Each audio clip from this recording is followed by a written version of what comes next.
What is up, everybody? This is your boy, Teran Rodriguez, bringing you another edition of Set Point. And as always, we have ourselves a jam-packed show as we have a lot to get into, such as the U.S. Women's National Team kicking off VNL play 4-0. Was it easy for them, or was it a little bit of a rocky road? Either way, they are undefeated through the first leg of pool play. And the men kick off the VNL this week, as VNL on the men's side kicks off this week. We also have some NCAA women's volleyball schedule breakdowns, as Pitt, LSU, and the non-conference schedule of Minnesota takes the internet. Also, we have some NCAA beach volleyball news. We have some NCAA men's volleyball news regarding Hawaii. And we have some Volleyball Magazine top 5 boys volleyball recruits to go over. And a little bit more to come. So hand me a volleyball, set up the net, because I'm about to serve up some volleyball action here on Set Point. This is Teran Rodriguez bringing you another edition of Set Point here on IE Sports Radio, your direct feed for all that is sports.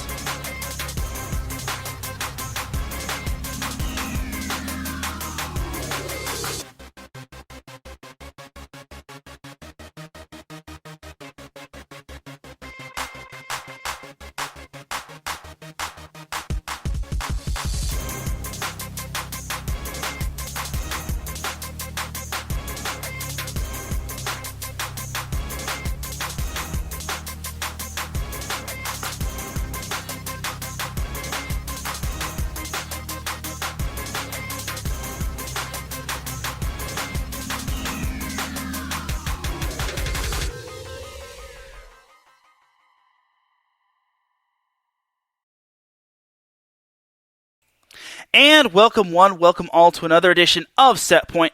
Thank you all for joining me on this beautiful Monday afternoon, Monday evening, Monday wherever you are listening from. Either way, you have made your way into episode 197 of Set Point. And without any further delay, let's get started. But first and foremost, Set Point would not be where it's at without IE Sports Radio to provide the platform to go live on. Please do follow IE Sports Radio on Twitter, TikTok, and on Instagram at IE Sports Radio.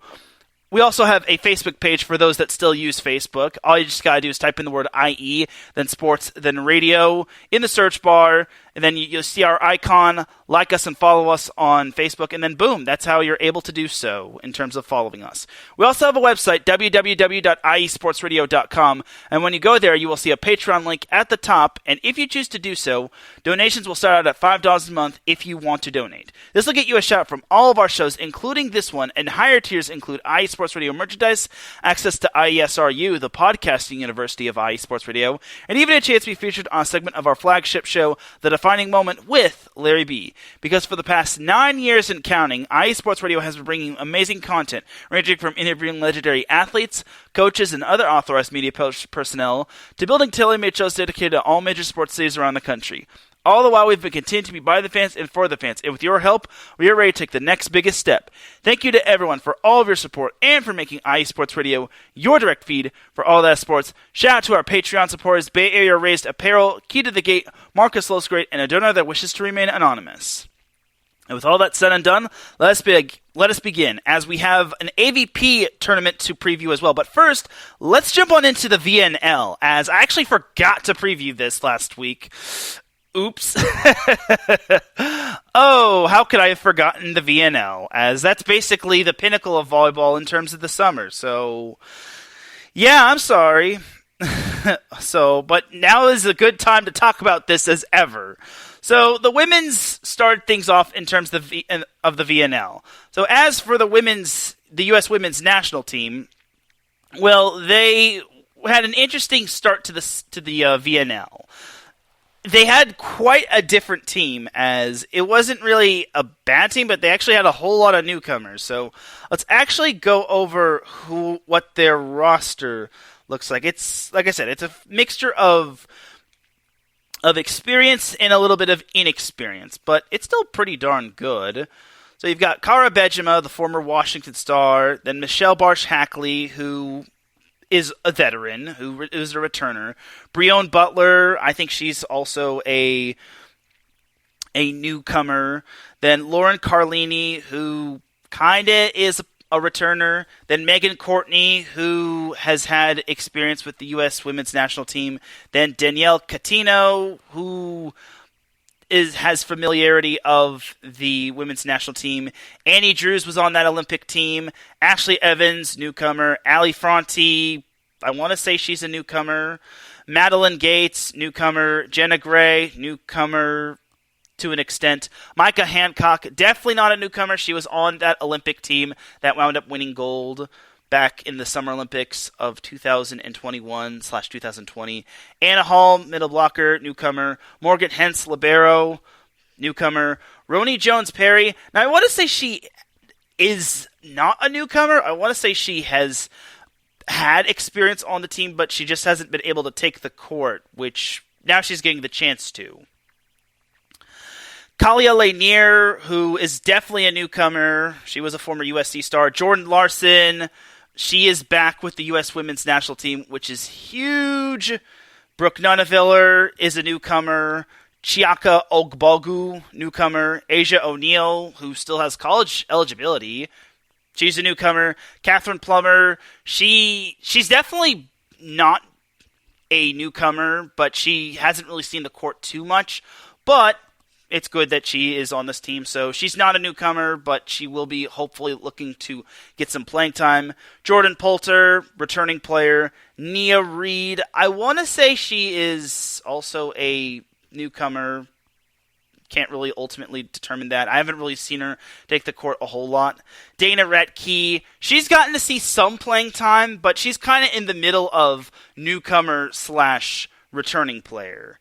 Kelsey Robinson, or Kelsey Cook, returning player from that gold medal team back in 2021. Avery Skinner, newcomer. Hannah Tapp, I want to say that's a newcomer. Jordan Thompson, returning player. Haley Washington, returning player. Kendall White, newcomer, ? Sarah Wilhite Parsons, newcomer, ? And then Justine Wong Orontes, returning player. All right, so that's pretty much your U.S. women's national team to an extent. If I messed up on who was a newcomer and who wasn't a newcomer, please do let me know. But either way, that's your women's national team. All right, let's get started on the recap. So their first match in pool play, or in round 1 or round 2, or whatever you like to call it, or the legs, in terms of the leg is like a term of like round. So leg 1 would be the start of like the first round, and then leg 2, leg 3. That's basically what I'm getting at. All right, so their first match in pool play was against Serbia, last year's VNL women's volleyball reigning champion, and the team that knocked out the U.S. in the knockout round. So the U.S., I imagine some of them had that on the back of their mind. First set, the U.S. took that first set 25-20, so it was looking a little promising. Second set, Serbia kind of came back, won the second set 25-19. Then the third set, they won that third set 25-21, and suddenly they're up 2-1, and I'm thinking, Serbia is becoming the biggest thorn in the U.S.'s side ever since last season. And that's kind of been the case. And I give credit to Serbia. They have rose to the occasion. Last year, they kind of got the tough draw of playing against the U.S., but they were able to pull off the upset when the U.S. was ranked number 1 in the nation, and they just broke everyone's bracket, and the U.S.'s heart. Then the fourth set, the U.S. kind of got their you-know-what together. They got the fourth set 25-21. Then the fifth set, it was a battle in the fifth set, but the U.S. eventually came out on top 15-12 as they took the first match of pool play, which was very incredible, and I could not have been more impressed by the U.S., and that is a huge win right there. And it kind of shakes off the whole Serbia having the edge over the U.S. narrative for the time being. Then the second match, they played Italy. Now that was also another tricky matchup for the U.S. just because the U.S., well, that's a good opponent. That's a quality opponent. So for the first set, the U.S. took that first set 25-16, and I was thinking, okay, well, it looks like the U.S. has kind of gotten the early, young, and inexperienced jitters out of their body, based off of that first set and based off of yesterday.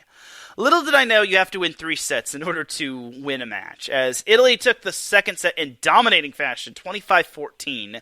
Then they took the third set, 25-22. And suddenly Italy's up 2-1 on the U.S., and I basically said this on Twitter. If the U.S. wants to win, they're going to have to win in 5 again. And they took the fourth set 25-20, and suddenly a fifth set was needed, and eventually they jumped out to an early lead, and they did not look back as they took that fifth set 15-9, and suddenly they were 2-0 as they beat 2 quality opponents in Italy and Serbia. Then on Saturday, June 3rd, they took on South Korea, or as many people are just calling them, Korea. They didn't really have too much trouble. The first set, they won it fairly easy, 25-16. Then the second set, the U.S. kind of had a little bit of trouble as Korea kind of woke up, but the U.S. was able to shake it off, and they took the second set 27-25. Then they used that momentum from that second set to take the third set 25-11, and suddenly the U.S. was 3-0, and they were an impressive 3-0, and thankfully they did not have that match going 5. I think the U.S. is kind of breathing a sigh of relief. Then yesterday, they took on the host team Turkey, and it was packed.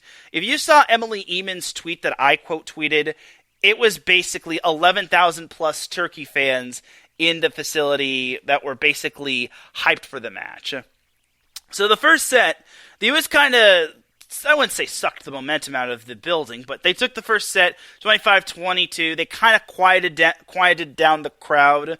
Then the second set, it looked like the U.S. was going to be in a battle. I want to say they were only up 18-17, but then they used a 3-0 run to go up 21-17, and they just eventually staved off Turkey as the U.S. took the second set 25-22, and suddenly it was looking good for the U.S. They were going to it looked like they were going to win one on the road, hence the word on the road, just because the one that was hosting it was Turkey. But then you also have to remember, Turkey is not to be underestimated because they have some new additions to their team, and they also have some returning players. And Turkey is a very solid program. As they took the third set 25-22, I did not think that it was going to be easy. Then the fourth set, Turkey really punched the U.S. in the mouth. Not literally, but figuratively speaking, of course. They really socked it to him in that fourth set. They took it 25-11. Suddenly the crowd was back into it. They were just super hyped that their host team forced a fifth set. It was basically Stan Sheriff Center on steroids, or the Devaney Center on another level, or any sold-out men's or women's volleyball match taken to the maximum. It was basically Chiefs Kingdom / Raider Nation / Bills Mafia / any passionate NFL fan base meets volleyball, and they were just super hyped that this was going to a fifth set. But in the fifth set, the U.S. jumped out to an early 4-2 lead, and they built off that. They did not let Turkey get their way, as eventually the U.S. took that fifth set 15-9, avoiding the reverse sweep, and they handed Turkey their first loss of the VNL. More importantly, the U.S. stayed undefeated in pool play, which was huge, as they're only one of 3 teams that remained undefeated. The other 2 are Poland and China. For Poland, they defeated Serbia, which that's kind of a surprise. I did not think that would happen, but Poland defeated Serbia, yes, on Saturday, and then last Friday they swept Thailand, and then they beat Italy in 4 sets. After dropping the first set, they took the next 2, and then they beat Canada in 5 sets, which I gotta give credit to Canada. They vastly improved. And then as for China, they won their 4 matches. Yesterday, they swept their rival, I want to say it's their rival. They swept their rival Japan 25-18 and then 27-25s in the next 2. Then they beat the Netherlands in 4 sets, which is good. They beat Germany in straight sets on last Thursday. And then to end the month of May, they actually pulled off kind of an impressive victory. They beat Brazil in 5 sets, which actually is Brazil's only loss in the VNL as of right now. So for Poland and China, Well, China, I kind of imagined they would be really good. I did not expect Poland to be up there. Maybe I'm underestimating them, but I did not expect them to sweep Serbia. That was kind of a shocker right there. But it just goes to show that anything could happen in the VNL. Like, sometimes you could be the best team one year, and then the other team you can go on your face the next year or the following years. So for the U.S., it was a little bit of a rocky start for them. They didn't get the full points that they wanted, as they only got 9 points, as opposed to Poland and China getting 11 points, because you have to remember, I don't know how the point system works, but you got to remember that the U.S. had to go 5 sets 3 times in the first week, so that's kind of fascinating right there. And hopefully for the U.S.'s sake, I know it's a whole new team, I know you've got newcomers, I know it's a whole new setter as well, with Micah Hancock, but for the U.S., I hope for their sake, they're able to clean up everything, as they know they can play better than that. They know they don't want to put themselves in a dire situation where they have to win in 5 sets, just because it's not healthy to go 5 sets, especially when it comes to a match when it goes to 15. All bets are off. And when you're playing teams like Turkey, Brazil, Serbia, Italy, the list goes on and on. Even that Italy team that's 1-3 is a very solid group. It's all bets are off when it comes to the VNL, just because these girls are really talented. Like, if you make a national team in any of these countries, you are very solid, and you basically have the talent to be on that team. So, for the U.S., obviously, it's not a bad week. You're 4-0, and you're behind Poland and China.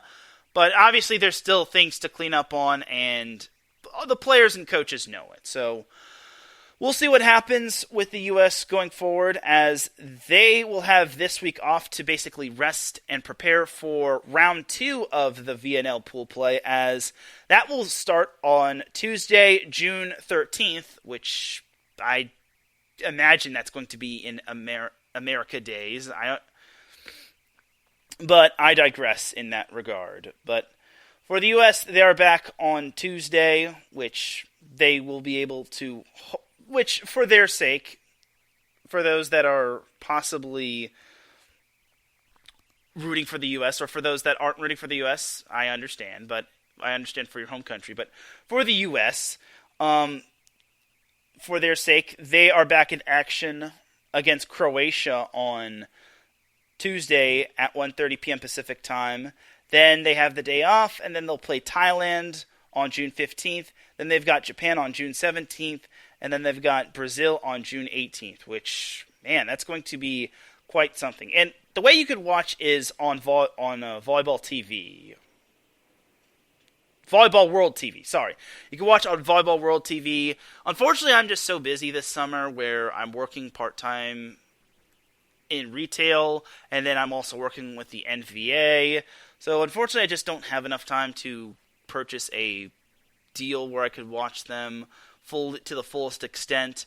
But I'll try to do my best to try to watch more of this, just because I really want to see how either U.S. team does in the VNL. I know the U.S. women's team has a lot of unfinished business, just because losing in the quarterfinals just definitely leaves a bad taste in their mouth, especially when they were the number 1 team in the nation. But to close the book on the U.S. women's national team, I was very impressed by them. They had a lot of newcomers and returning players just stepping up, and honestly, I think they're able to make some noise. They're currently 4th in the world rank according to their website, but they know they have a lot of work to do, and they have a lot of wiggle room to grow in, just because they want to get back to that number 1 ranking. Though it does help that they're not the number 1 team in the nation, and not everyone is basically gunning for them and whatnot. So overall, I think that the U.S. is definitely going to be something special, as they're just picking up the pieces. But week 2, they are in Brasilia, Brazil, and that Brazil matchup is going to be such a barn burner matchup to watch for, and it falls on Father's Day, so that's something else to make note of. By the way, that's a 6 a.m. Pacific start time. So for you coffee drinkers out there, kudos. And that Brazil match is going to be interesting just because Brazil, obviously, that one loss to Poland, obviously they want to basically get back on track and to make sure they don't have another loss just because you want to continue to climb your way up the standings just so you have a good draw. But for the time being, I think you can't really predict a clear-cut favorite when it comes to the VNL. Like, heck, even Serbia, who's 0-4, could possibly turn it around. Like, it's only week 1. Eventually, everyone is going to get their you-know-what together, and everyone's going to be healthy, and I think, honestly, for the U.S. women's national team, they're nowhere near out of the woods. They won the battle in terms of the first round, or the first leg, or the first set of matches in pool play. But they have not anywhere won the war. But time will tell to see what'll happen with them. As I gotta give mad props to Karch Karai and his coaching expertise. I think he is doing an excellent job, and he's just built for this. Alright, so that is that for the U.S. women's national team. Jumping on over to the men's national team. So the men kick off this week, and it's bully for them that they have kicked off this week, as thank goodness they and the women don't intertwine, because I could only imagine who the Twitter person is for the U.S. for Team USA. But overall, for the men's team, the U.S. men's national team, they kick off the VNL this week. So here are the official U.S. men's national team roster, and I'm just going to limit to their names and their position. So Matt Anderson, opposite. Aaron Russell, outside hitter. Jeff Gendrick, middle blocker. Kyle Ensing, opposite. TJ DeFalco, outside hitter. Jake Haynes, opposite. Micah Christensen, setter. Max Holt, middle blocker. Micah Ma, setter. Garrett Muagututia, outside hitter.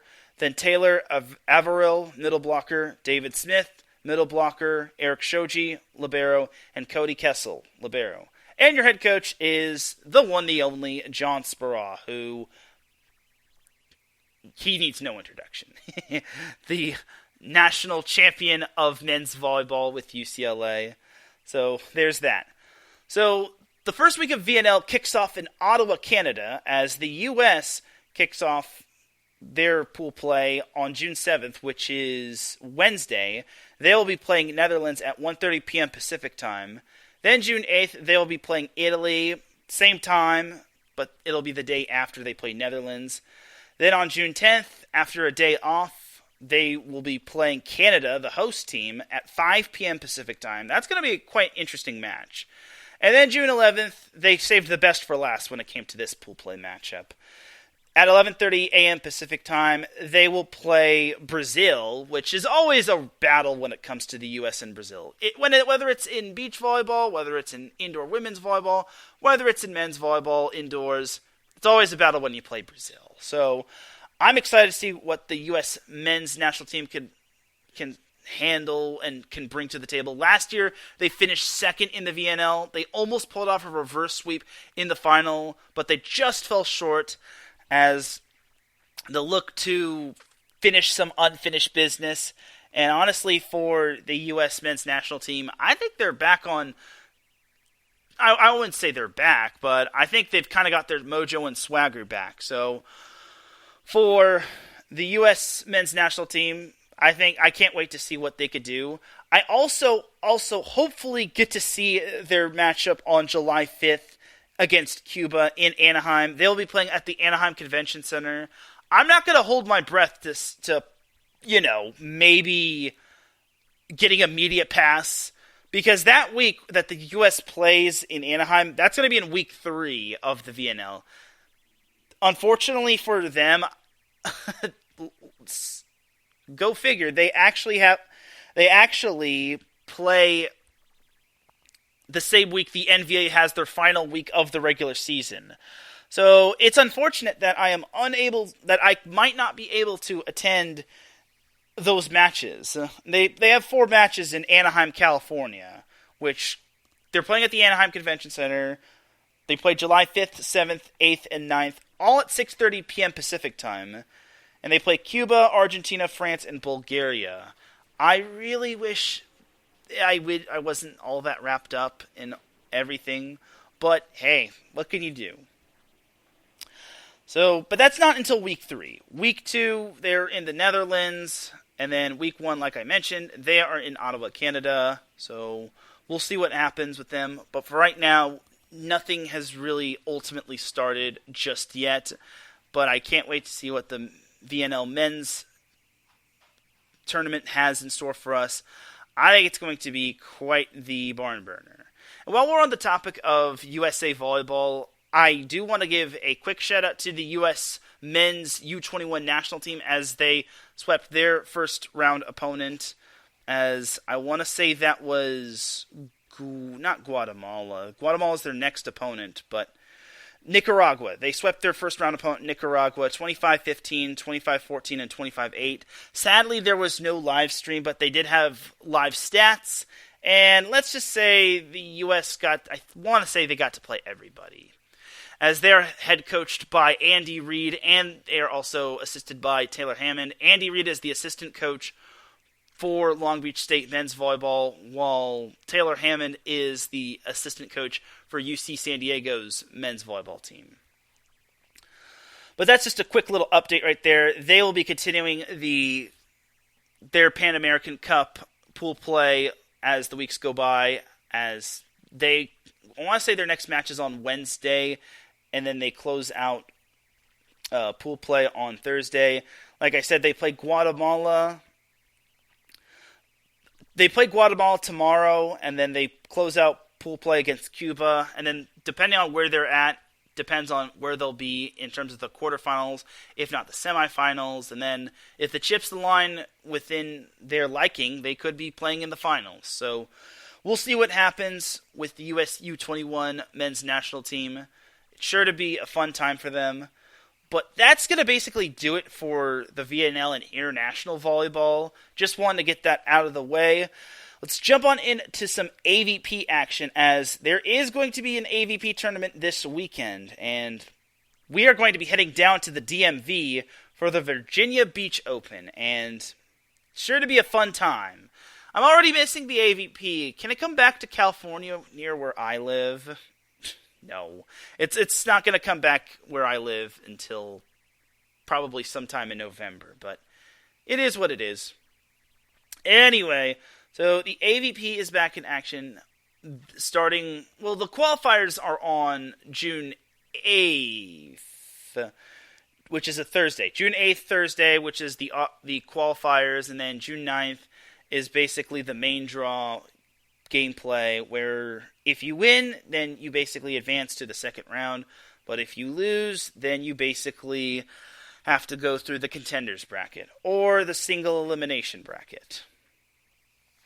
Anyway, as for the AVP, like I mentioned, they're going to be playing in Virginia Beach, the land of the DMV. As for the event details, last season the AVP returned to the beautiful shores of Virginia Beach for the first time in 12 years. 12 years, dang. With over 35 miles of deep sand, Neptune City, which I guess is its nickname, remains the perfect fit to host one of the AVP's 2023 Tour Series. This June, we're bringing the heat to the coastline and turning this beach town on its head, once again. So, the location, 5th Street, Atlantic Avenue, Virginia Beach, Virginia. And then it's basically a 24-team modified pool play. Oh, that is very interesting. It doesn't even look like they have their play anyone that is basically... It looks like they don't even have their, according to the website, they don't have their, their entries, which, well, that sucks. Oh, that is horrible. Like, what? 24-team modified pool play. I have never seen that before. So how are they going to do it? What is it going to be like? Okay, let's brainstorm here. So if it's 24 pairs in a main draw, then I imagine it might be three teams in each pool, and then first place in each pool goes to the quarterfinals. If they're not going to use quarterfinals right away, then they're just going to put top 2 in each pool, advance to the top 16, and then it basically goes in traditional tournament format. And who knows, maybe they have a contenders bracket. There is no bracket and there is no entry list on the AVP website, which is no bueno. But for the AVP, you never know what they're going to throw at you. So that's just my kind of brainstorming right there. And honestly, that's going to be very unique. I did not imagine that was going to be a thing. I did not think there was going to be 2014 modified pool play. And the prize purse, which is what they call it, is going to be $10,000, which no one cares about. But anyway, so unfortunately there's no proper way for me to go over the AVP tournament, which sucks because I really want to actually go over the AVP tournament and who is going to be partaking, who's going to be the top seed, who's going to be in the main draw, who's going to be in the qualifying rounds and whatnot. I mean, you saw what happened with Maddie Anderson and the other girl. Oh, God, I'm blanking on her name. It's Maddie Anderson and how could I blank on her name already? I just covered the Huntington Beach Open. Either way, you saw what happened in the Huntington Beach Open on the women's side of things.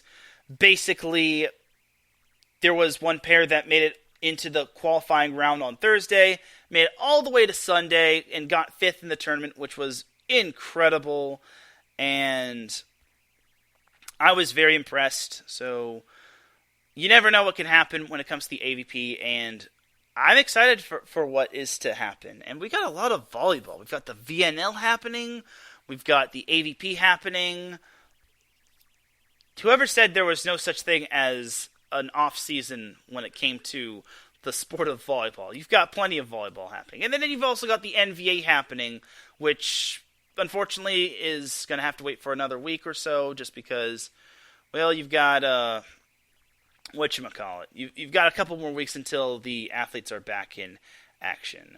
So either way, I'm excited to see what is going to happen. Molly Turner, that's her name. So Maddie, you saw what happened with Maddie Anderson and Molly Turner as they had to go through the automatic qualifier, or not the automatic qualifiers, the play-in round, or the qualifying round. Yeah, the qualifier round on Thursday. Then on Friday, they lost their first match, obviously to a very talented Sarah Hughes and Kelly Cheng pair. And then they kept winning the most of the way, because if you lose once after you lost in the main draw, you're out. So I'm interested to see what's going to happen. But that's kind of my only preview for the AVP tournament, just because, well, why do you gotta do this to me, AVP? I really want to actually preview this tournament. Maybe they don't release it on Mondays, but it is what it is. Alright, so that is that for the AVP's preview of some sort, but I was intrigued that there is going to be pool play involved. So we'll see what happens come the tournament. Alright, so let's jump on into some NCAA beach volleyball news, as might as well just stay on the sand, as Kristen Rhor actually stepped down as GCU's beach volleyball coach. And this news, I want to say, happened on last Thursday, I want to say. Either way, it happened late last week, and this was quite shocking. I didn't even know this was going to be big-time news. But it is big news just because Kristen Rhor actually was doing a great job with GCU. She did not get fired, but she actually is heading to be the head coach of another team, as she's actually going to be staying in Arizona, but she will be the new head coach of Arizona State's beach volleyball team. So she goes from GCU to Arizona State, which is quite interesting if you ask me. I don't know why, but it is what it is. So this news happened on Friday. This happened on Friday in the afternoon, and GCU. Then here was the statement from Kristen Rhor. Thank you to President Brian Mueller, Jamie Boggs, and the entire athletic department for the opportunity to lead the GCU Beach Volleyball program. I wish the student athletes, coaching staff, and administration the best of luck moving forward. They have a bright future ahead. GCU will always have a special place in my heart. Kristen Rhor. And GCU releases kind of a mini statement. Thank you, Coach Rhor. GCU has launched a national search for its next head coach after Rhor leaves for ASU after 8 seasons. So I was kind of perplexed by this. I did not think she would want to leave GCU, just because GCU has probably one of the better teams in not just Arizona, but in one of the nation. And GCU actually held their own. If you look at the numbers, Rhor went 148-71 in the 8 seasons she was with GCU. And the past 2 seasons, she's posted 26 wins as the head coach for GCU. And you also have to remember, this past season, GCU was in its first season in the 2CSA conference, which saw them actually become the runner-up in the conference tournament to TCU, which was practically beating everybody, except GCU actually beat TCU in the first round of the 2CSA conference tournament. So for GCU, they really held their own, and for Kristen Rhor to step down, it's kind of interesting, but I don't know, maybe she wanted to be closer to family, though she's in the same state. Maybe the pay rate was a little bit more. It's just a little food for thought right there.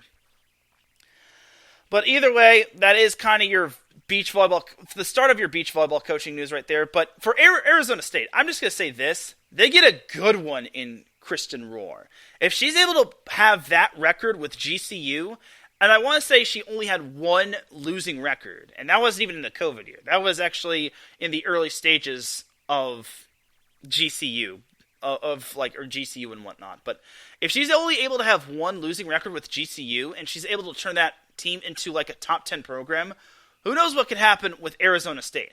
Now, GCU obviously had its ups and downs with the tough schedule that it had, and then it kind of got behind the 8 ball in terms of a few wins and losses against some of the better teams like the UCLAs, the USCs, and whatnot. But GCU is definitely in the right place. And the fact that they got runner-up in their first year in the 2CSA conference tournament, I think they've got something going here. Now, for Kristen Rhor, she takes over an Arizona State program, which, man, Arizona State is in a gauntlet of a conference. You've got USC and UCLA right off the bat. Both those teams made the national championship. And you've got Stanford, which won an NCAA tournament game, which I kind of predicted. Ironically enough, it came against GCU. I don't think that was the reason why she stepped down. And I don't think she got fired. She stepped down because she wants to leave for Arizona State. So I don't know why she decided to go with Arizona State over GCU, but it is what it is. But taking over Arizona State, that's going to take a lot of time to basically get your recruits, and who knows who's going to be following Rhor to Arizona State in terms of GCU's players. If any will follow her. If not, then they'll stay pat, and then they'll wait and see who's going to be the new head coach for the Lopes. I think Grand Canyon is still at a great place, and Arizona State's going to be in a great place. It's just that they're going to be facing a whole lot of stiff competition with the likes of Stanford, Cal, USC, UCLA, Arizona. Washington has improved. Oregon is, I wouldn't say it's truly up there, but they're kind of decent, except sort of, not really, but that's just how deep the Pac-12 is. So Abra Rummel is now the program's point of contact, as he is the associate head coach, and he's basically the skipper as of right now. So for GCU, everything's going to go through Abra Rummel. But for Kristen Rhor, I do wish her the best going forward with Arizona State, and we'll see what happens with Arizona State in the coming years. If she could turn GCU into a perennial powerhouse, well, not like perennial powerhouse, but a powerhouse which has them in the top 10 and has them having a bright future, especially in one of the tougher conferences with the likes of TCU, Florida State, LSU, just to name a few. I think, for me, Kristen Rhor is going to do wonders for Arizona State, and that this will definitely pan out to being a great move on her part. But also, in terms of NCAA beach volleyball news, we had some beach volleyball news happening this day, today, as, remember when I said Jenny Johnson-Jordan, or I probably said that backwards, but either way, Jenny Johnson-Jordan, the associate head coach of UCLA's beach volleyball team, is no longer the associate head coach of UCLA's beach volleyball team. Instead, she's the head coach. As I kind of predicted, UCLA removed the associate tag, and now she is now the new head coach of UCLA's beach volleyball team, and this was kind of obvious. I don't want to say that this was too obvious, but I totally saw this coming from a mile away. You don't want to go with national searches to hire a coach that's unfamiliar with a nationally ranked program or a storied program that basically has been putting up big-time numbers in terms of its wins and going deep in the NCAA tournament. You want to hire familiarity. As Jenny Johnson-Jordan is the new head coach of UCLA's beach volleyball team, she is only the second head coach in the program's history. And she says in a press release, "These past 10 years have been nothing short of amazing in helping to build this program with Steinmetzger. I've had the privilege to be part of the rise in history-making moments with this team, and now I am deeply humbled and honored to have this opportunity to continue leading it forward." And I'm not going to read the full-on statement from her, but she did help Steinmetzger lead UCLA to national championships in 2018 and 19, and she also helped Metzger lead UCLA to 3 Pac-12 championships in 2018, 21, and 23. So I think with the familiarity that Jenny Johnson-Jordan has as the associate head coach and all those years that she's helped out Steinmetzger with the UCLA beach volleyball program, I think this is the perfect hire, and I wouldn't really even call it a hire. I just think they're just removing the associate tag, and they're just straight up saying, hey, you're promoted, you're the new head coach, here's your new office, your desk, and whatnot. Go win us a national championship. That's just how I kind of view it. I just think of it as more of a promotion instead of just a new hire. But Jenny Johnson-Jordan definitely deserves this, and I'm excited to see what she can do. And I think she is the perfect hire for UCLA beach volleyball. And especially since UCLA does have a bright future, I'm certain they're going to be back on the big stage. Obviously, it was a heartbreaking ending, losing to USC in the national championship. But for the Bruins, they are definitely going to be back sooner rather than later. You can count on it. All right, so that is that for the NCAA beach volleyball news that had happened this past week and that happened today. And like I said, I'm a huge fan of this hire. I really think that UCLA made the correct decision in hiring Jenny Johnson-Jordan and not going out and conducting a national search. Before I continue on, I did want to give a shout to Cale Henderson, who's in the live Spreaker chat room. If you're listening live on Spreaker, I give you kudos, as this will also be played on the playback via Apple Podcasts, on YouTube, on other several different streaming podcast platforms. So there's that right there.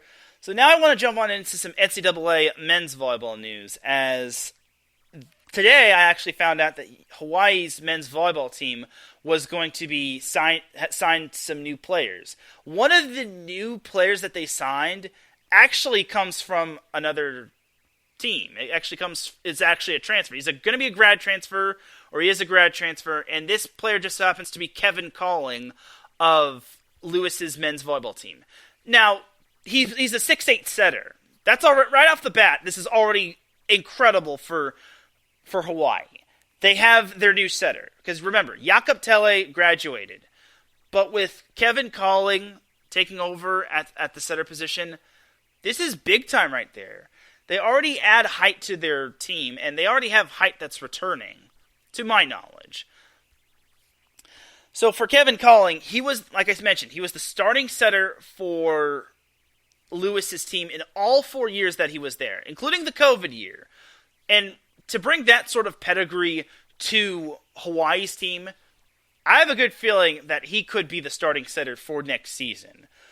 But it's not set in stone, as he still has to deal with contending with the likes of other players. I want to say you've also got your whatchamacallit. You've got your Josh, how am I blanking on this guy? Josh, yeah. You know what I mean. Josh Friedman. That's not. I've covered this guy. Josh Friedman, and then Brett Sheward. I don't know. He could be a setter. He played setter for Hawaii back in the COVID days, the COVID season before everything got shut down, and he was also a setter in high school. But he currently plays libero, so it is a time will tell. Then you also have Austin Buchanan, who's also a 6'8" setter, but you also have to remember Kevin Kauling has the experience, especially since he was a starting setter for Lewis in all 4 of his years that he was at Lewis. And that's pretty much it in terms of setters on Hawaii. So it's the battle for starting setter begins with Josh Friedman, maybe Brett Sheward, and Austin Buchanan, But if I had to predict, I'd probably put my money on Kevin Kauling. But it's not guaranteed. I'm not going to guarantee it. But we'll see what happens come next season. And I think it's going to be quite fond. Now, I would be caught dead if I didn't talk about some of the other players that Hawaii also got. So they also got Aleska Mandic, outside hitter, 6'5", opposite/outside hitter who hails from Serbia. And then they also got Oguzhan Oguz, 6'8" opposite, who's actually classified as a sophomore. He hails from Bursa, Turkey, but he played 1 season at Jamestown, which is actually an NAIA school up in North Dakota. And then they also have Teran Rodriguez, 6'4", outside hitter, incoming freshman. He is very familiar in the Hawaii area as he attended Moanalua High School, which finished in the top 15, if not top 10, of the National High School Boys Volleyball Rankings. Then you've got 5'11" libero Ryan Sears, who is going to be a walk-on, hailing from Redondo Union High School, kind of my neck of the woods. Then you've got 6'8" outside hitter Justin Todd. No, not the Justin Todd from the comic books. Justin Todd, who is a 6'8" outside hitter. He also hails from Moanalua High School. Like I said, they finished in the top 10, I'm guessing, in terms of high school volleyball rankings, in terms of boys volleyball. Then, closing out the new signees, you've got Zach Uchuk, 6'7" opposite, hailing from Surrey, BC, Canada, but he also went to Moanalua High School in Hawaii. So, the rich get richer when it comes to Hawaii. And but back to Kevin Kauling, I'm just going to say this. Kevin Kauling being the setter would not surprise me. I think for Hawaii, I want to say they're going to be back in terms of being one of the more dominant teams. Anyone who is saying Hawaii's going to take a step back is basically out of their minds. Now, obviously, they're losing Jakob Tele. He's not going to be easily replaced. And also, losing the likes of Dimitrios Mouklias is going to be tough just because he's going to be playing professionally. But honestly, they do return a good portion of their team. Unless, of course, I'm missing someone. Unless, of course, I'm missing a few people. But you got to remember they do have Spiros Hakas. Guilherme Voss returns. Cole Hoagland is going to be amongst one of the top returners. Chaz Galloway, another top returner, is going to be returning. Brett Sheward also returning. Now, I did hear, and I was corrected on this, that some of these players have already graduated already, and some might be leaving, but some might not be leaving. But until I see the confirmation that this player is not coming back, or this player is going to be playing elsewhere, I don't believe it. I do want to see the final roster, the final printed roster of the Hawaii men's volleyball team. But for right now, I'm just going off of grade level and who is coming back and who is not going to be back. But I really think that this Hawaii team is going to be something special next year. Obviously, Hawaii lost in the national championship to UCLA in 4 sets, but it does not mean they're going to be going anywhere. I think Hawaii is going to be back on the big stage sooner rather than later. And the national championship is coming to Long Beach, so I can hardly wait for that, and I can hardly wait. Oh, and they're also going to be in Long Beach to play Long Beach State and UC Irvine come those days. So I'm really excited to see Hawaii men's volleyball again. But we'll see what happens. We're not even remotely close into NCAA men's volleyball season. That is not going to be for another 7 or so months. But I digress on that.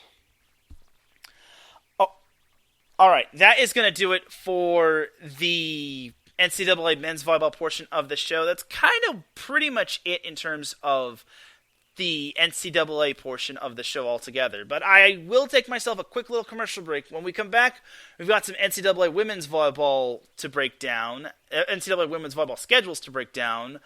As we've got LSU, we've got Pitt, and we've got Minnesota releasing their schedule and non-conference schedule for Minnesota. And then we also have Volleyball Magazine's top 5 high school boys volleyball players in the class of 2023. So keep it locked here. You are listening to Set Point here on IE Sports Radio, your direct feed for all that sports. We'll be right back after this. Hello, sports fans. It's me, your boy Larry B, and I want to walk you through the world of sports. No, not just the mainstream major TV deal type sports, although those are important too.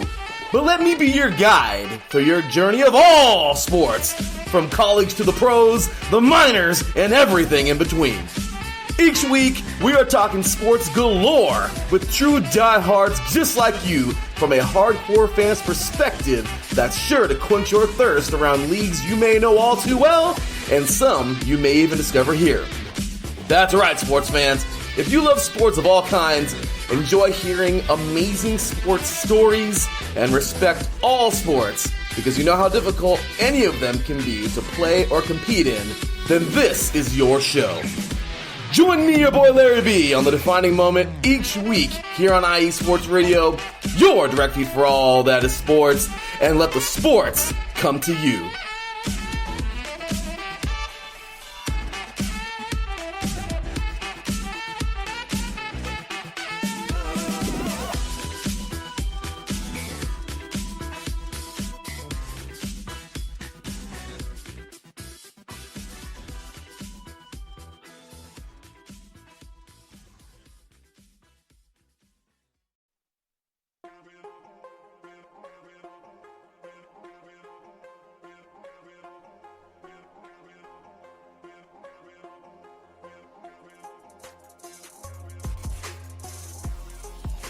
Hello, ladies and sinners. Hello, sports fans around the world. Hello, IE Sports family. This is Cale Henderson, the host of IE Vegas, the Sin City Sports Show, presented by IE Sports Radio. If you folks are interested in sports in the Vegas area, if you're wanting to have a blast for 1 hour, every Tuesday night from 7 p.m. Pacific Standard Time to 8 p.m. Pacific Standard Time, this is a show built for the Vegas sports fans, where we feature the Las Vegas Raiders, the Las Vegas Golden Knights, the Las Vegas Aces, and the University of Las Vegas, Nevada Rebels. Hopefully, fingers crossed, MLB team coming soon. Either way, if you folks are looking to have a blast for 1 hour each and every week, tune in Tuesday, 7 p.m. Pacific Standard Time to 8 p.m. Pacific Standard Time. If you folks are interested in Vegas sports news, go to our Twitter at SinCities_IESR, and you can speak with me, the host, Cale Henderson, at Cale_Henderson on Twitter at any time. Be happy to reply. Always want to reach out to our fans. Again, the Sin City Sports Show, presented by IE Sports Radio, your direct feed for all that is sports.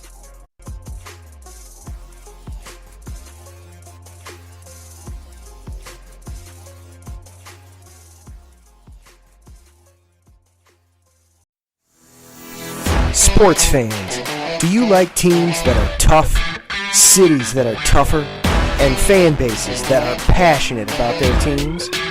How about teams that are historic and stadiums that are iconic? Then you belong in Chicago, and you need to check out Chi-Town Weekly. Join me, Adam Kernan, every week as we keep up with all things Chicago sports. Bears, Bulls, Blackhawks, Cubs, White Sox. We'll cover them all, plus more. The Windy City is always buzzing, and we'll keep you up on all the big games and major stories. So tune in to Chi-Town Weekly every week right here on IE Sports Radio, your direct feed for all that is sports.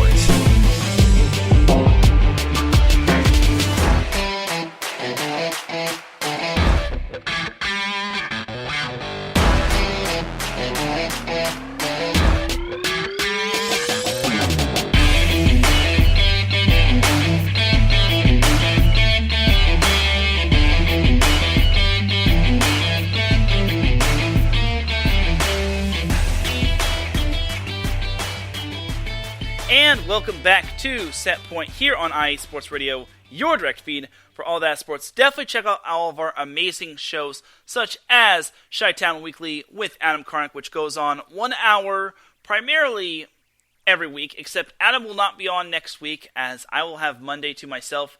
Also check out Cale Henderson's show, Sin City Sports. That goes on every Tuesday at 7 p.m. Pacific Time.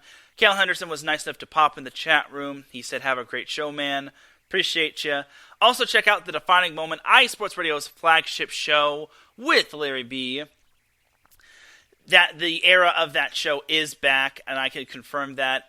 It might be going live on Fridays. I'm not entirely certain, but I can assure you the new era of The Defining Moment is back, and whenever you listen to that opening theme, or theme in general, you basically just want to start grooving to that. So, oh my goodness. And speaking of Larry B, perfect timing. He pops in the chat room. He just says, "I'm up in here." You couldn't have basically entered the chat room any better, Larry B. So thank you for popping into the chat room. All right, so we only have a couple more segments to go over, then I'll send you all on your way. So we've got some NCAA women's volleyball schedules to break down. So the first one we will go over is LSU schedule. So LSU will be heading to the Bayou as they open up their season in the Tiger Classic against UCLA. But they're not just playing UCLA once. They're playing them twice, on Friday, August 25th, and Friday, August 26th.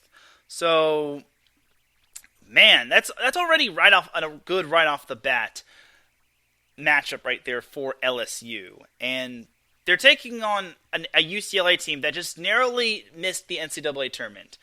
And then for LSU, long story short about LSU season, they finished conference SEC play 9-9. They made the NCAA tournament with a record of 15-13. They actually beat Hawaii in the first round of the NCAA women's volleyball tournament. Sorry, Hawaii fans. And then they got swept by Stanford. I was going to say spanked, but they made the third set respectable. But as for LSU's schedule this year, it starts with UCLA on August 25th and 26th. Then they have the Blue Jay Invitational, where they hit the road to Omaha, Nebraska, which is the land of Creighton. As Friday, September 1st, they play University of Northern Iowa. And then the day after, they take on the host team, Creighton. And by the way, all these matches are going to be played at the DJ Sokol Arena in Omaha, Nebraska. So it's not going to be at the CHI health center or wherever it's that other big-time gymnasium is at. But I digress. So September 2nd, LSU plays Creighton. And then to close out the Blue Jay Invitational, LSU plays Ball State on Sunday, September 3rd. So they get to play one cat and two birds. Cool. Then on Wednesday, September 6th, LSU will be back home to take on Louisiana, the Ragin' Cajuns, or University of Louisiana Lafayette. And then on Sunday, September 10th, LSU will be also at home against Southeastern Louisiana. So they get to take on some familiar territorial opponents in UNL Lafayette and Southeastern Louisiana. Then they travel for the SMU Invitational on Friday, September 15th, as they take on Texas A&M Corpus Christi. And then the day after, they'll be playing Texas Tech, which Texas Tech is kind of a good team. I think they're kind of up there. They're kind of on the rise. But it all depends on what the Big 12 has to offer for them. And then to close out their non-conference slate, LSU plays the host SMU on Sunday, September 17th, which should be a great little matchup right there.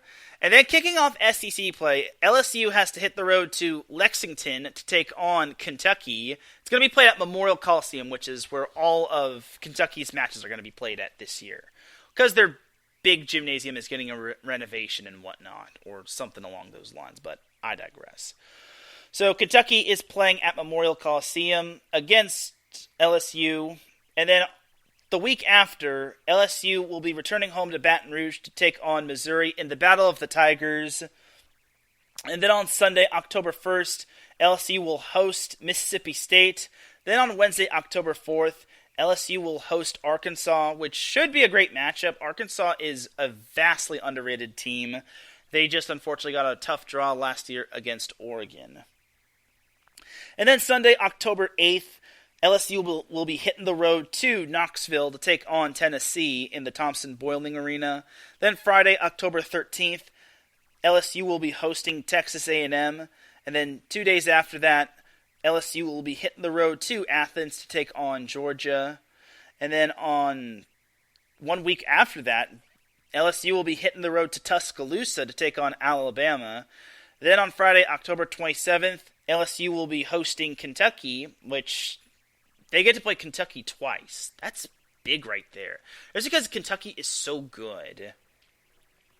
Then on Sunday, October 29th, LSU will be hosting South Carolina. South Carolina is kind of an underrated opponent, so it's kind of a good opponent right there. And then Wednesday, November 1st, LSU will be hitting the road to Oxford to take on Ole Miss. Then on Sunday, November 5th, LSU will host Alabama. And then on Friday, November 10th, LSU will be hitting the road to Gainesville to take on Florida at the Exotech Arena at Stephen C. O'Connell Center, or as I just call it, the Swamp Gymnasium, but it is what it is. And then LSU on Sunday, November 12th, will be hitting the road to Columbia to take on South Carolina. Then Friday, November 17th, LSU will host Tennessee. Then Sunday, November 19th, LSU will be hitting the road to Auburn to take on Auburn in the Battle of the Tigers. And then Wednesday, November 22nd, LSU will be returning home to its humble abode in the Maravich Center to take on Georgia. And then to close out the regular season, LSU will be hitting the road to Starkville to take on Mississippi State. So looking at LSU's roster, they've got some good players that return. So for starters, they return Sana Dotson. If I mispronounced that, I apologize. She led LSU in kills with 436. They also have Paige Flickinger, who had 252 kills. And then Aaliyah Williams was fourth in kills. She had 164. Actually, no, she wasn't even fourth. She was fifth in kills. Third in kills was actually Anita Anwusi. She had 221 kills. And then Samara Hill returns. She had 119 kills. Now, the big question mark for LSU is going to be their setter, as their starting setter, Josie Vondren, does not return. But it looks like their other setter is going to be Maddie Wack, as it looks like she's going to be setting. That's what I would put my money on, unless they bring in another big-time transfer from the transfer portal, which I'll be getting into a little bit. They do return their libero, Ella Larkin, who had a whopping 516 digs, which is incredible. And in terms of blocking, Anwusi returns as she led the team in blocks with 136. Aaliyah Williams added 99 blocks for the Tigers, the LSU Tigers, as this LSU team has so much upside to their team, but it gets better. That's just their returning players. They also added Jade Demps, right side juniors, who's 6'2", as she previously came from Wisconsin. Now that pedigree is already looking good for them as is. And that's big time for them just because they lose Hannah Jacobs to graduation. But this is an LSU team that could really turn heads in the SEC. This LSU team might be the dark horse to win it all. Everyone talks about Kentucky and Florida being the two-headed monster. They've got competition this year. They've got LSU on their coattails. And again, this is just their returning players, and then they've got their transfer players. They still have to introduce their freshman class, and heck knows if they've got a good returning freshman class or an incoming good freshman class coming in. I really think LSU has a lot of upside to their team in terms of the indoor game. So I think for LSU, they got a special team. Now, looking at their schedule, they have some good, challenging opponents. They've got UCLA, like I said, narrowly missed the NCAA tournament. Then they've got Northern Iowa, which beat Florida State in the first round of the NCAA tournament last year. They have Creighton, which, man, that's a good team perennially, but last year in the NCAA tournament, woof. And then everything else, I mean, Texas A&M Corpus Christi is kind of good in terms of like perennial NCAA tournament teams based on how good they are in their conference. But that's kind of where the buck stops for LSU. Does their non-conference schedule scream really good? I don't think so. I mean, they have some good opponents here and there. I mean, Texas Tech might be an interesting team. It's just that I can't believe they're actually playing some of these. I mean, maybe Ball State might be a good opponent, but some of these opponents don't really scream, this is going to prepare you for SEC play. And that's no disrespect to some of the other teams that I did not mention.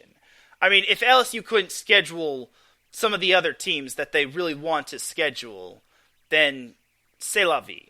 But to get UCLA on their schedule twice, at home, oh man. Maravich Center is going to be rocking the first two nights. Against UCLA, whew, we'll see what happens with the Lady Tigers of LSU, but right now, that's already going to be a barn burner right there. So jumping on over to the next schedule, we have Pitt's schedule, University of Pitt, or Pittsburgh. So if we all remember last year for Pitt, they wound up making the Final Four for the second straight year, which is very impressive. They've got quite the schedule, as their schedule got released today. So I kind of threw this on the things I should talk about. And Pitt is definitely a good team to talk about in terms of NCAA women's volleyball. So they open up their season with a scrimmage against Ohio State at Ohio State. It sucks that they're not playing against one another in season, but it is what it is. They also have the blue versus gold exhibition match, but that's kind of basically only for the fans. But Pitt kind of opens up their season in an exhibition match against Ohio State at Kauling Center. Then Pitt for real opens up the season against BYU. This is the Ellison Invitational. If I mispronounced that word, I definitely apologize, but they already open up with an NCAA tournament foe that they played right off the bat. BYU. That's already a good matchup right there. And they've had their battles with the Cougars, and with BYU being in the Big 12, that's already going to be an iron sharpens iron matchup for BYU. And I'm pretty sure if those returning players have returned for BYU, that's probably going to be a little bit of a, I remember you from last year, you ended my team season, we're going to kick your butt. But we'll see what happens with BYU versus Pitt. That's going to be amongst some of the top matches to watch for in opening weekend of the NCAA women's volleyball season. Then on August 26th, Pitt plays the host team of the Ellison Invitational, which would be Montana. Then on August 27th, Pitt closes out the Ellison Invitational against Texas Rio Grande Valley. Then on September 1st and September 3rd, a Friday and Sunday, Pitt will play a 2-game series against Kentucky. Pitt will hit the road to Lexington to play Kentucky on Friday, and then they will welcome Kentucky to the Peterson Event Center on Sunday. Then on Friday, September 8th, they will play host to Marquette, which I imagine is kind of their Pitt Invitational or their Pitt tournament. Either way, Pitt will play at, or I'm sorry, this isn't going to be played at Pitt. This is going to be the Marquette Invitational, as this is Marquette's tournament. They will be playing at Marquette on September 8th, which is a Friday. Then on Sunday, September 10th, they will be playing at Chicago or against Loyola of Chicago. So this isn't actually going to be a tournament. This is kind of going to be a 2-game road trip for Pitt, as they basically will be at Marquette for the first match, and then they'll be at Loyola of Chicago 2 days after. So that's kind of interesting. Then they close out the regular, or not the regular season, they close out their non-conference schedule with the Pitt Invitational, as they play host to Oregon, who made the Elite Eight, on September 14th, which is a Thursday. That's going to be a barn burner right there. Then on September 16th, which is a Saturday, Pitt will host James Madison, a team that made the NCAA tournament and that won the Sun Belt Conference. And then on September 17th, a Sunday, Pitt will host High Point, which always seems to play Pitt perennially and always seems to make the NCAA tournament, and also made the NCAA tournament last year, and this is a fairly good team, especially for its conference. But that's not all. Pitt actually closes out its non-conference schedule for real this time, as they host UMBC, another team that made the NCAA tournament last season, on September 20th, a Wednesday. Then Pitt opens up ACC play at Duke on September 22nd. Then 2 days after, they will hit the road to Chapel Hill to take on North Carolina. So they basically have the North Carolina schools. Or the what is it? I forget the rivalry name, but it's like the Tar Heel. They're headed to the Tar Heel states. They're headed to the Tar Heel state to take on the Tobacco Road teams. That's what I was getting at. Anyway, so September 29th, after they play Duke in North Carolina, Pitt returns home to Fitzgerald Fieldhouse to play Boston College. Now, that team won the National Volleyball Invitational, so that team is going to be very solid, and I imagine it's going to be returning a good portion of its players from last year. Then on October 1st, a Sunday, Pitt will be hosting Syracuse. Then October 6th, a Friday, Pitt will be hosting Georgia Tech, basically life without Julia Bergman. And then October 8th, Pitt will be hosting Clemson as well. So Pitt's going to be having a nice little 4-game road trip after being on the road in the Carolina to take on the Carolina schools. Then on Friday, October 13th, Pitt will be hitting the road to Louisville to take on Louisville, which that's going to be a big-time matchup right there. And I already know those two teams are going to be duking it out against one another. Then on October 15th, Pitt will be hitting the road yet again to South Bend to take on Notre Dame. Then October 18th, a Wednesday, Pitt returns home to host Virginia. And then October 20th, a Friday, Pitt will be on the road in Raleigh to take on North Carolina State. Then 1 week after that, Pitt will be hosting Virginia Tech. And then on October 29th, a Sunday, Pitt will be hosting Wake Forest. And then November 3rd, a Friday, Pitt will be on the road in Tallahassee to take on Florida State. And then 2 days after, Pitt will still remain in Florida, in Coral Gables for that matter, to take on Miami. Then November 10th, a Friday, Pitt will be hitting the road to the ATL to take on Georgia Tech. And then November 18th, which is 8 days after they play Georgia Tech, Pitt will be playing Louisville. And then November 22nd, a Wednesday, Pitt will be returning home to its humble abode to take on Miami. So something to note about that second Louisville matchup. On November 18th, a Saturday, Pitt will be playing at the Peterson Event Center. Now, I don't know why. I don't know why they're not playing in Fitzgerald Fieldhouse. Maybe it's because of NCAA men's or women's basketball.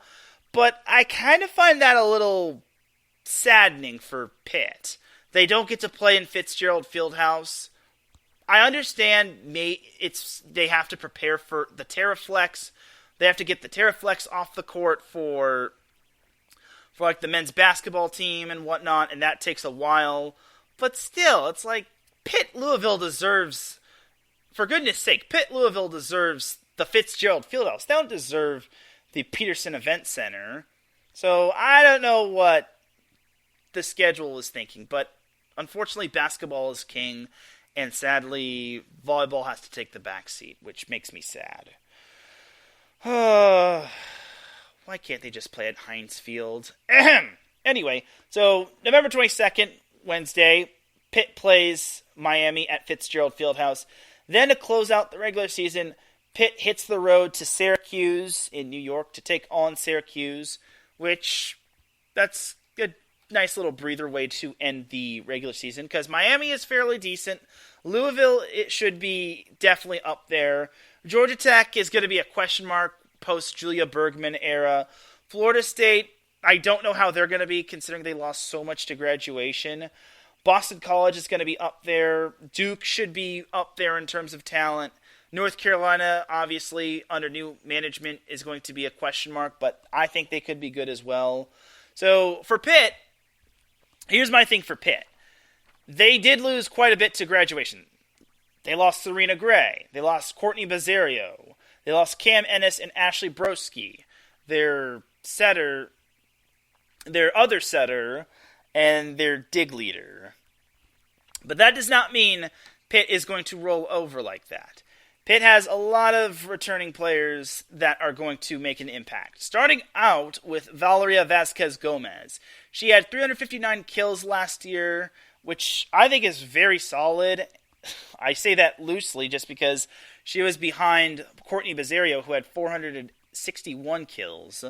But Valeria Vasquez Gomez returning is huge for Pitt.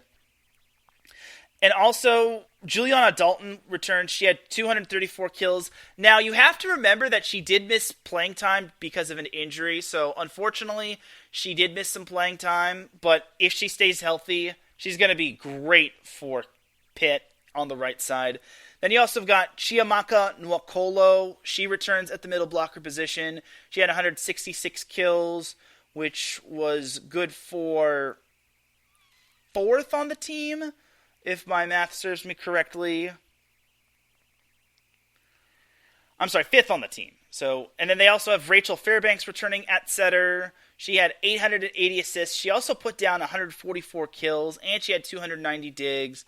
And she led the team in service aces with 39. So Rachel Fairbanks is kind of that Swiss Army knife player. And then Lexis Akio returns. She was kind of the other setter. For Pitt, they kind of utilized other setters like Lexis Akio and Cam Ennis. So there's that. All I can tell you is that Ashley Broski is not going to be returning. So the libero position is kind of a big question mark. However, Pitt has a couple of newcomers, or not newcomers, graduate transfers for their team, as Mikey Two Guns, the host of Our Bleepin' City on IE Sports Radio, the Boston show, pops in the chat room. He said, and I heard Boston College, what were you saying about BC? I was just going over Pitt's schedule, as Boston College is going to be one of the opponents that Pitt is playing in. Boston College is a solid team, as they did win the National Invitational Volleyball Championship, or the NIVC. So there was that right there. But as for Pitt, they have two key players that transfer in as graduate transfers. The first one being Emma Monks, who is a 6'4" middle blocker. Now, she comes over from Michigan State, and now that she no longer has the Big Ten shackle over her, she kind of can be a little free when it comes to the ACC. So, for Emma Monks, she's obviously going to be battling it out for playing time along with Chiamaka Nwokolo. I could already see those two being a great combination. Obviously, the loss of Serena Gray in terms of graduation does not help. But I will also say that Pitt is definitely going to be adding Emma Monks into the fold. And then Logan Mosley, a defensive specialist / libero, who was also a graduate transfer from Virginia Tech. She registered over 1,300 digs for Virginia Tech, and I think she's going to be a solid addition for Pitt, especially since the big question mark is who's going to replace their libero from last year. So we'll see what happens going forward.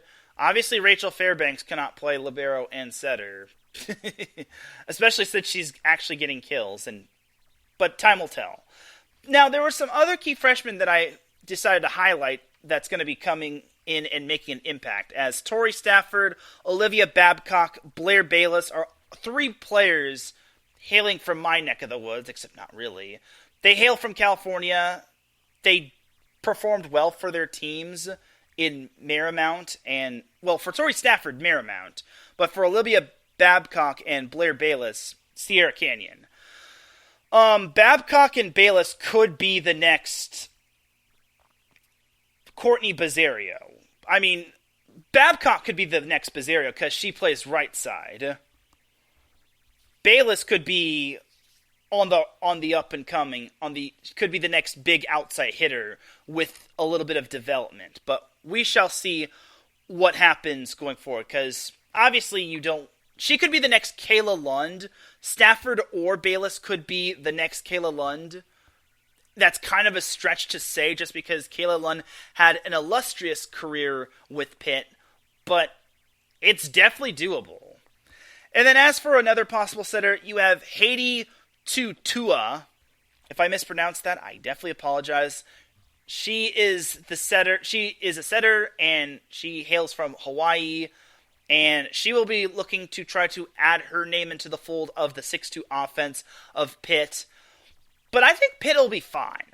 They're going to be a little young. They may have some new up-and-comers trying to learn the system. You obviously have Emma Monks and Logan Mosley trying to learn the system.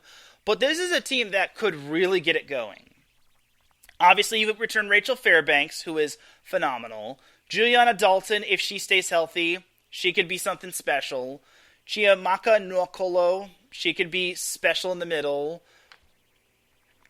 Valeria Vasquez Gomez will be that outside hitter one. She will not have to be the rotational player or whatnot.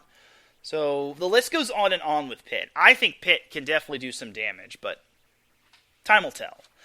And then the last team to go over in terms of schedules is Minnesota. Now, Minnesota did not release its full schedule. They just released their non-conference schedule, but it's quite the doozy of a non-conference schedule. Before I do that, I actually do want to talk about Pitt's schedule and what their schedule looks like altogether. Now, Pitt's schedule, I don't know if you all saw on what I tweeted out via Set Point, but Pitt is actually playing some darn good opponents. They have 9 matches against teams that made the NCAA tournament last year, 2 of which actually come against the same team in Kentucky. Now, that's actually quite impressive. And heck, even UT Rio Grande Valley is quite an impressive team because they made the NIVC and they posted 26-ish. They posted 26 wins last year. Now, obviously, they play in the WAC, the Western Athletic Conference. And I'm not trying to diss the WAC or anything, but it's obviously not like the big-time conference. It's certainly no Pac-12 or anything of that sort, but to get 26 wins is pretty impressive. Mike C. in the chat room says, what do you think of the Longhorns' chances of repeating as champs are? I think it's actually pretty good. And I kind of talked about it last week or whenever their schedule dropped. They lose Logan Eggleston, yes, but they return Asia O'Neal, Jermaine O'Neal's daughter. And then they have a few other players that they got in terms of the transfer portal, like Jenna Wenas, which will be perfect transition to go into Minnesota. But they also return a very good portion of their team from last year. So overall, to answer Mike C's question, I will say it's pretty good. Now, a lot can happen come before the NCAA women's volleyball season, but honestly, I think the Longhorns' chances of repeating as champs are fairly good. So we'll see what happens, and their schedule has been released, as well as the entire Big 12, and it's sure to be a fantastic season for Texas.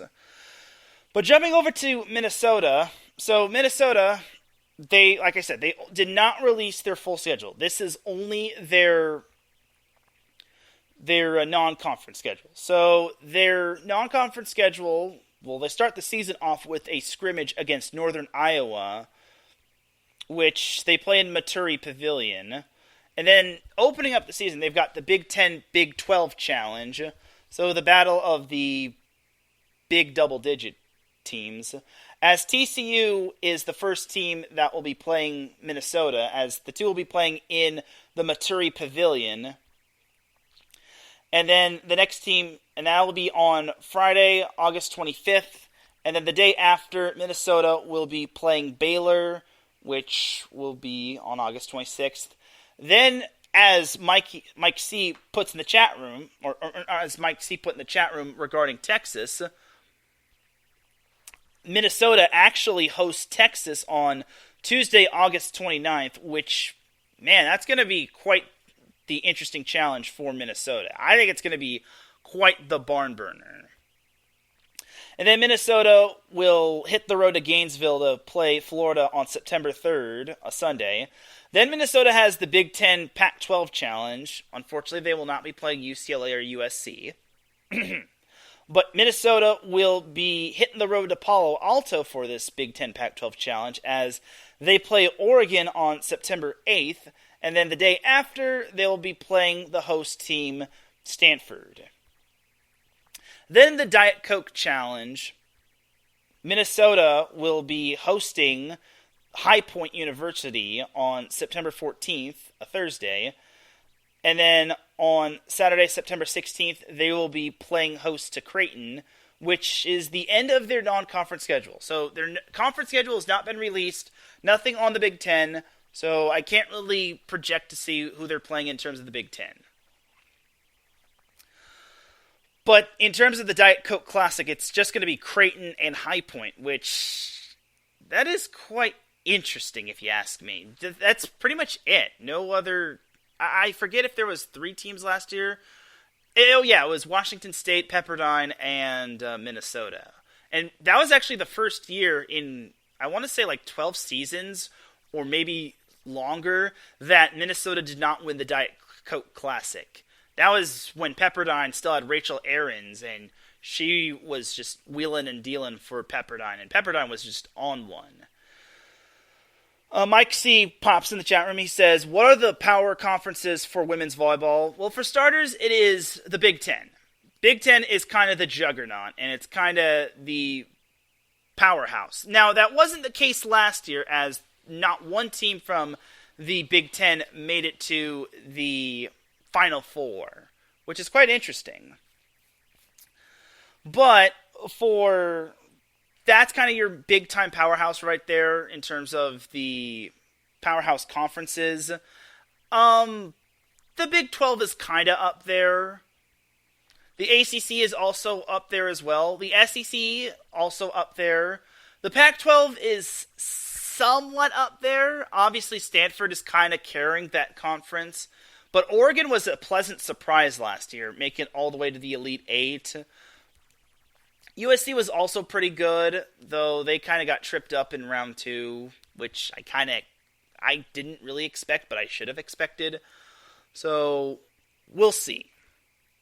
And Mike C. also pops in the chat room. He says, are there any dark horses this upcoming season that you could see making a run for the title? As of right now, possibly Stanford. Maybe Stanford. They lost in the Elite Eight to San Diego last year in 5 sets. If you all remember correctly, that Stanford team returns Kendall Kipp and Katie Baird, Alina Ogilvie, Aaliyah Rubin, Sammy Francis, a whole lot of those players from last year's team. But I want to say Stanford could be a good shot at being a dark horse team of winning the NCAA Women's Volleyball Championship. But we'll see. Time will tell. But back to Minnesota. Minnesota did lose a good portion of their team to graduation. They lost Jenna Wenas to Texas via the transfer portal. They also lost Carter Booth to Wisconsin, which is a big yikes right there. But they've got some good players outside of that. They have Taylor Landfair, the reigning Big Ten Player of the Year, who returns. That's huge. They also have Melanie Schaffmaster, last year's setter, that returns as well. They also have McKenna Wirtcher, who returns as well. She tied for 3rd in terms of kills last year. So overall for Minnesota, I think they've got some good players. And look out for Arica Davis. She could definitely help out in the middle blocker position. Now, another key player that I kind of wrote down in my notes was Kylie Murr. She transfers from Ohio State over to Minnesota, which that kind of solves the libero problem for Minnesota, if you ask me, because they lost CeCe McGraw to graduation. Rachel Kilkelly was also lost to graduation. That was their defensive specialist and whatnot.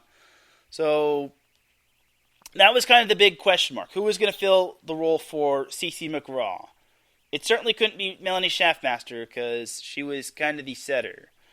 But Kylie Murr is going to fill the void at the libero position. I really think Kylie Murr is going to be perfect in that position. But the entire Big Ten is going to be a gauntlet. You've got your Wisconsins, you've got your Nebraska. Penn State is on the up and up again. Ohio State is definitely on the up and up despite getting hit hard in terms of the transfer portal. Michigan could be back on the up and up. Time will tell to see what the Big Ten is going to have in store for us. And you can't forget about Nebraska and their incoming freshman class. So that is pretty much that for NCAA Women's Volleyball, as I'll just answer Mike C's question in the chat room, and then we'll move on from there. Mike asks, for a newbie like me, who are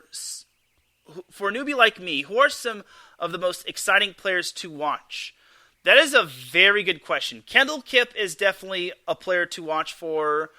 I also should mention that Cammie Minor of Stanford also returns for that Stanford team, which is another reason why I think they could be an early favorite to win the NCAA championship in women's volleyball.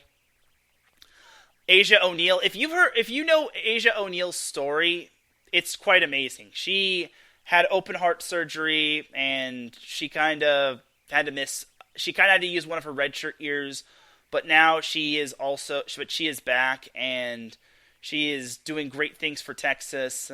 So she's not just Jermaine O'Neal's daughter. She is a sound athlete with a great story.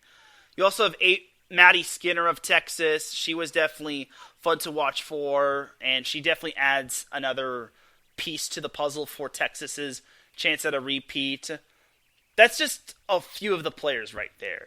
You also have Wisconsin and their players, which are going to be extremely fun to watch, which, honestly, I think Wisconsin could definitely be back in terms of their players. Or not just in terms of their players, but in terms of everything that's going to be making a deep run to the NCAA tournament from last year. So Wisconsin definitely is going to be a team to watch for. Anna Smrek is, I want to say she's like 6'8", 6'9", maybe even growing for that matter.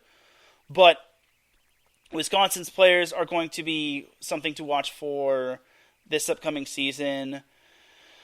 The list goes on and on. Caroline Crawford of Wisconsin returns as well. Temi Thomas Ailara transfers from Northwestern to Wisconsin. And like I said, Anna Smrek was the most outstanding player as a freshman back when Wisconsin won the national championship a couple seasons ago. She was quite something.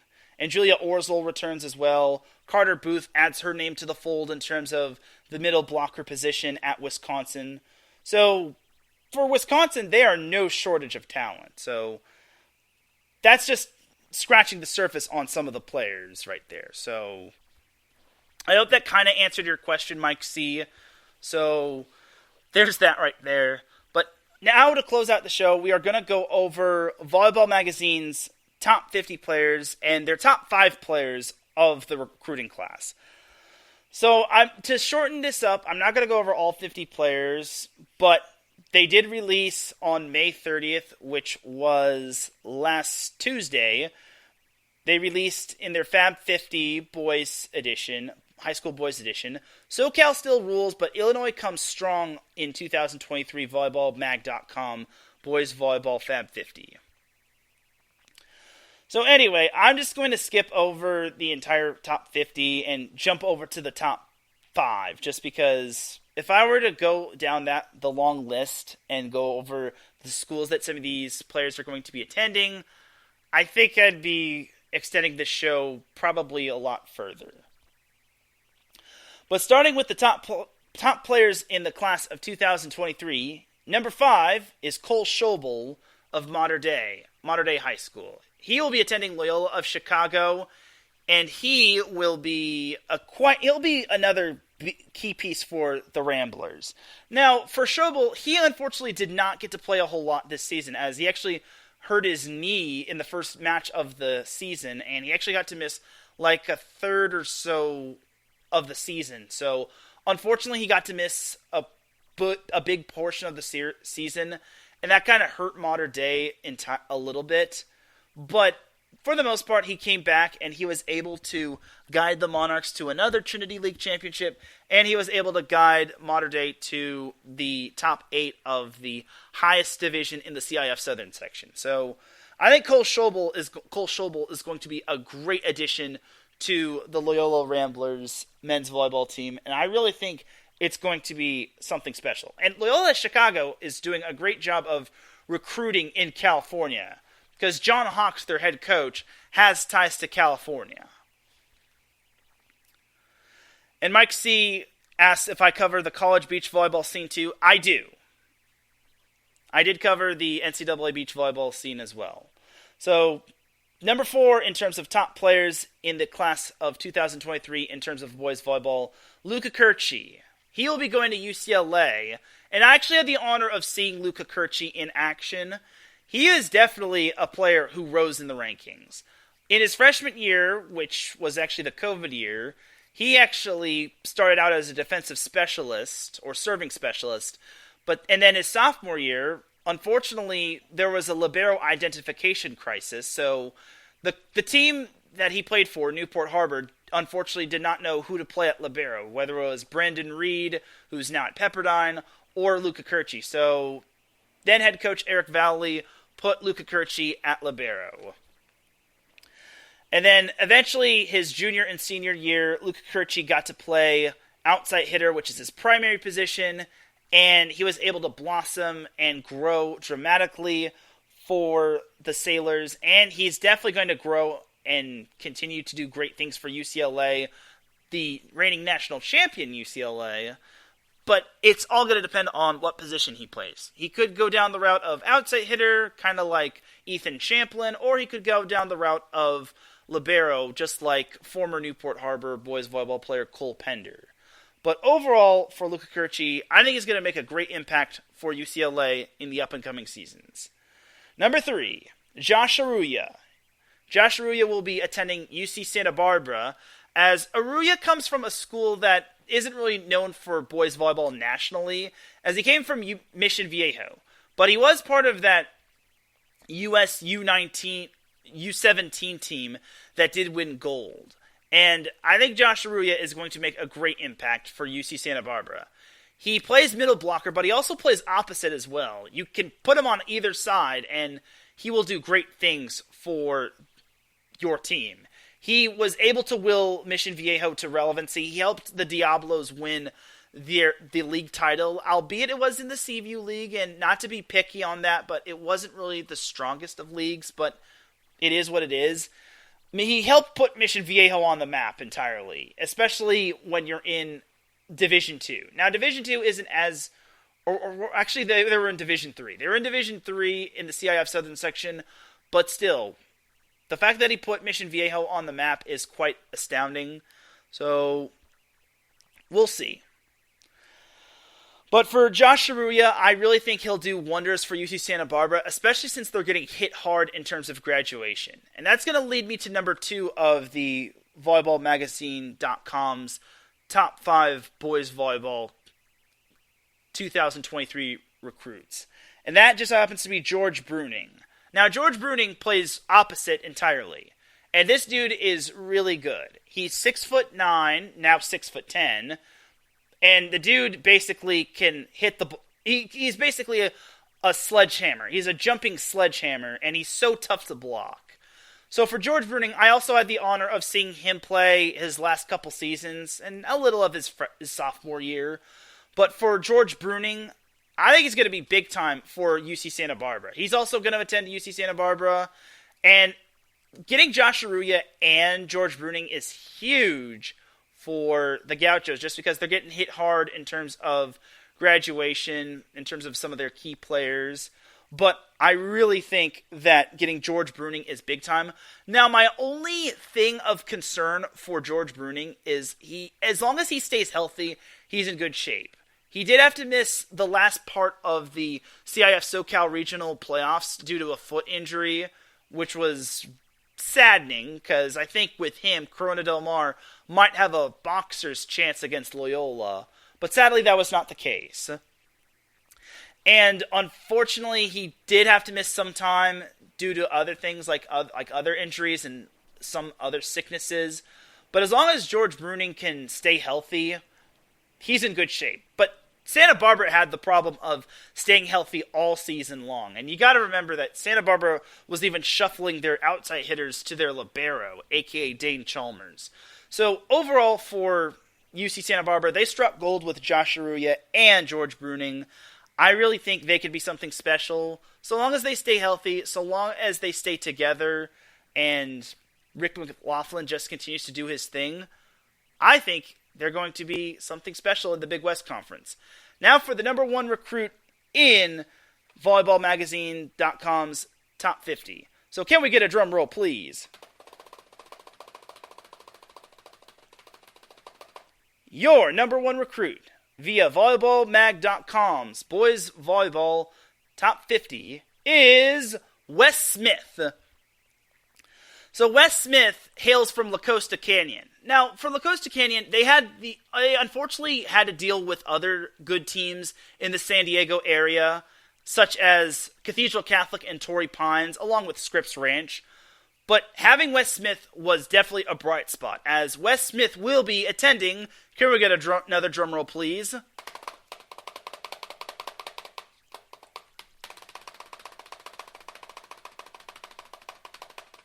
He will be attending USC. So yes, the University of Southern California.